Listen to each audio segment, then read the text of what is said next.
High! আজকে আমরা চলে গিয়েছিলাম আমাদের বাসদাতা প্রিয় আইডিয়াল স্কুল অ্যান্ড কলেজে। আর আজকে এখানে কালচারাল প্রোগ্রাম হচ্ছিল। যদিও আমাদের ডাকে নাই। আমরা শুধু গিয়েছি আর শুধু চলেও এসেছি। এই যে আমার ফ্রেন্ড আর এদিকে আরেকজন শেষ ক্যামেরা দেখলে মুখ লুকাবে। আমরা যেমন আমাদের এক্স আমাদের হাজারটা বাস দেওয়ার পরেও আমরা তাদের ভুলতে পারি না, ঠিক তেমনি আমরা আমাদের বাসদাতা আইডিয়াল স্কুল অ্যান্ড কলেজকেও ভুলতে পারি না।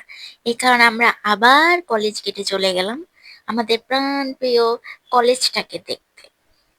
এখানে যে কত বাস খেয়েছি বলার বাইরে। কলেজে অনেক বাস খেয়েছি কিন্তু আমাদের স্কুলটা ছিল অনেক মেমোরেবল। আর এখানে আমরা স্কুলের বারান্দায় হইতেছে হাঁটতেছিলাম দুজনে। এখানে এটা ছিল আমাদের ক্লাসরুম। এখানে হাজার মেমোরিজ আছে। আর এই যে আমাদের বান্দর একটা ফ্রেন্ড চলে আসলো। এখানে একটা কিউট বিড়াল ছিল।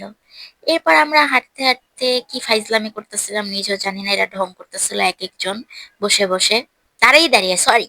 আর এটা ছিল আমাদের বাং দেওয়ার স্পেশাল জায়গা, আমাদের ওয়াশরুম। আর এই যে আমাদের প্রিয় বাসদাতা। আর এখন আমরা বের হয়ে গিয়েছি হাঁটতে আমরা কলেজ ভবনের দিকে গেলাম। কলেজ গেটের সামনে। আর এখান থেকে যে কত বাং মারছি। যাই হোক, এখন আমরা হেঁটে রিক্সা নেওয়ার জন্য চলে গেলাম। ফাইনালি আমরা এখানে রিক্সা নিয়ে নিয়েছি। আর আমি আর আমার ফ্রেন্ড বাসার উদ্দেশ্যে চলে যাচ্ছিলাম। আর এই যে আমি ঢং করতেছিলাম বসে আজকে এ পর্যন্তই, বাসায় চলে আসছি। দেখা হবে নেক্সট কোনো ভিডিওতে। আল্লাহ হাফেজ।